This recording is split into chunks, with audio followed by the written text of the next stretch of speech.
नमस्कार, बहुत बहुत स्वागत है सभी दर्शकों का।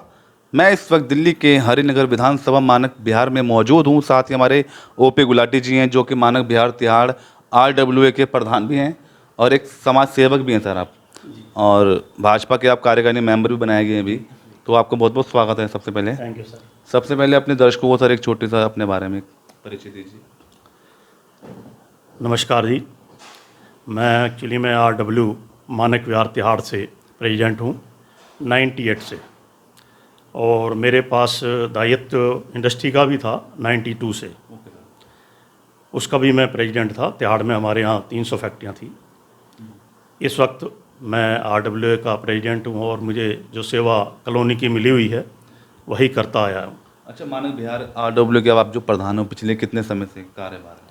कार्यभार मुझे 98 से मिला है। 98 से। तो क्या क्या आपने किया, मतलब अब तक सोसाइटी के लिए काम? सर, सोसाइटी के लिए हमारे यहाँ प्रॉब्लम सबसे ज़्यादा सीवर की थी। ठीक है। सीवर नया डलवाया गया है, रोड नए बनवाए गए हैं। इस समय जो पानी की एक समस्या चल रही है हमारे यहाँ, ओके। उसके लिए हम जो है अपनी तरफ से और श्याम शर्मा जी को उसके बारे में बताया है। लेकिन लाइनें तो हमारे यहाँ आई हैं पानी की, लेकिन क्यों पीछे से वो पंचर हो जाती हैं, जिसकी वजह से हमारी कॉलोनी में पानी नहीं पहुँच पा रहा है। उसके लिए प्रयास कर रहे हैं। शर्मा जी, हमारे भाई श्याम शर्मा जी भी उसके लिए प्रयास कर रहे हैं। अब देखो कितनी जल्दी इस समस्या से छुटकारा मिलता है। बाकी कॉलोनी में ऐसी कोई दिक्कत नहीं है, हर तरह से बिल्कुल ठीक है।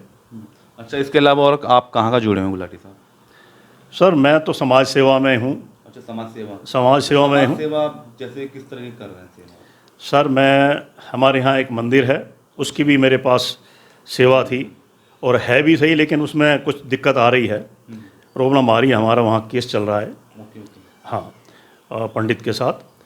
उसके लिए जो वो सेवा थी, वो भी हमारी 99 से हमने उस मंदिर को बनाया है। Okay sir. वो सेवा हमारे ऊपर ही थी, पूरी आरडब्ल्यूए ने उसको तैयार किया है। एक महाराज जी के पास था, कुटिया थी, उससे मंदिर बनाया। उसकी व्यवस्था भी हमारी आरडब्ल्यू ने बहुत अच्छी तरह से संभाली है। अच्छा, मौजूदा विधायक जी का भी काम कैसा है सर, श्याम शर्मा जी? जी, श्याम शर्मा जी काम बहुत अच्छा कर रहे हैं, क्योंकि पिछले वर्षों से जो पहले सरकार थी, उन्होंने हमारे एरिए को जो है बिल्कुल एक तरफ से अलग रखा हुआ था। उनको तो ये नहीं पता था कि मानक विहार भी हमारे विधानसभा में आता है। बहुत से कार्य उन्होंने हमारे नहीं किए थे और बहुत मुश्किल से हुआ है, जैसे कि सीवर की लाइन और रोड बनाना। ये चीज़ें बहुत हमारे लिए बहुत मुश्किल आई थी। लेकिन अब श्याम शर्मा जी आए हैं, हमें पूरा विश्वास है, क्योंकि बहुत टाइम से ये काम विधानसभा का, छोटी विधानसभा नहीं है, बहुत बड़ी विधानसभा है हरिनगर। और यहाँ जो इस टाइम परेशानी लोगों को आ रही है पानी की और सीवर की, मेन हरिनगर पूरे क्षेत्र में पानी की व्यवस्था और जो उसमें सीवर का मिक्स होके आ रहा है, इसके लिए समय लगेगा। शर्मा जी को काम तो करना पड़ेगा, इसमें कोई डर। पहले कोई काम नहीं हो पाया था सर? आम आदमी पार्टी का शासन 11 साल, यहाँ के विधायक जगदीप सिंह जी भी रहे, राजकुमार ढिल्लों भी रही, उनके समय में क्या? सर, ऐसा है, अगर वो काम करते तो आज जो है हरिनगर की हालत ये नहीं होती, मानक विहार तिहाड़ की हालत ये नहीं होती। तिहाड़ के अंदर इतना बुरा हाल कि मैं आपको बता नहीं सकता, कि लोग जो है सीवर के पानी में से निकलकर मंदिर जाते हैं। अच्छा, इतनी बुरी हालत है वहाँ पे। अभी शर्मा जी ने अभी सीवर का काम किया है वहाँ पे, उसके बाद रोड भी बनेगा। अब आए हैं तो काम में समय तो लगेगा, लेकिन शर्मा जी काम कर रहे हैं, इसमें कोई दो राय नहीं है। सर 11 साल कैसा रहा मोदी सरकार का? मोदी सरकार का तो काम मुंह से बोलता है, उन्होंने जो देश के लिए किया है कोई कर ही नहीं सकता। मोदी जी को तो अपने देश से प्यार है।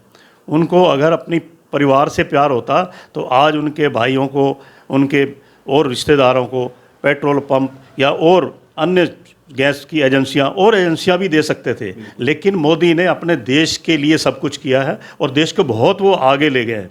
ऐसा प्रधानमंत्री 100 साल के बाद भी नहीं मिलेगा जो अब मिला है हमें। सर, मगर मोदी जी का एक वादा था, वो कहीं ना कहीं झूठ साबित नजर आ रहा है। 2500 रुपये जो महिलाओं को देने की बात की थी, वो मतलब ऐसा वादा पूरा हुआ नहीं। ऐसा है, ये वादे तो सारे पूरे होंगे, लेकिन उसमें हर चीज़ में समय लगता है। समय सर 4 महीने हो चुके हैं आज। 4 महीने हो गए हैं, लेकिन वो अपनी व्यवस्था कर रहे होंगे, इसमें कोई शक नहीं है। वो जो कहा है, मुख्यमंत्री ने कहा है 2500 का, वो 2500 बिल्कुल मिलेंगे। उसमें भी मतलब उसमें भी स्लैब लगा दिए गए बीपीएल कार्ड के, हर किसी महिला को नहीं दिए जा रहे हैं 2500। ऐसा है कि हर महिला को तो नहीं मिलेगा, वो भी अपनी जगह देख रहे हैं कि उनके पास जो फंड है उससे हमें दिल्ली सरकार जो है, दिल्ली की व्यवस्था को भी ठीक करना है, दिल्ली को भी चलाना है और जो महिलाओं को वो भी देना है, वो उसी फंड में से ही देना है। तो अपने हिसाब से वो उन्होंने चलाना है दिल्ली को। अच्छा, और आपकी इसके अलावा और आपका कहाँ का सोशल आप जो काम कर रहे हैं सर, पार्टी से भी जुड़ के, तो थोड़ा सा अपने राजनीति प्रोफाइल के बारे में। सर राजनीति मैं हूँ वैसे तो, लेकिन मैं समाज सेवा में ज़्यादा जुड़ा हुआ हूँ। मैं समाज सेवा में ज़्यादा अपना ध्यान देता हूँ कि मुझे भी कोई मतलब जो है पद से कोई लालसा नहीं। कोई लालच नहीं है। मैंने श्याम जी को ये भी कहा था कि ना मुझे मान चाहिए, ना सम्मान चाहिए, ना कोई पद चाहिए, मुझे कॉलोनी का कार्य चाहिए, काम चाहिए। बिल्कुल, ठीक है सर। और कुछ मैसेज देना चाहेंगे अपने दर्शकों को या अपनी कुछ पार्टी को कुछ मैसेज? मैं अपने पार्टी को, अपने जो विधायक हैं उनसे ये कहूँगा कि अब जो आपको मौका मिला है ये चमकने का मौका है। इसमें आप हरिनगर में ऐसा काम कर दीजिए कि आपको दोबारा किसी के पास वोट मांगने जाना ही ना पड़े। धन्यवाद। तो यह थे हमारे साथ ओपी गुलाटी जी, स्टार सिटी के साथ मैं जितेंद्र गुप्ता।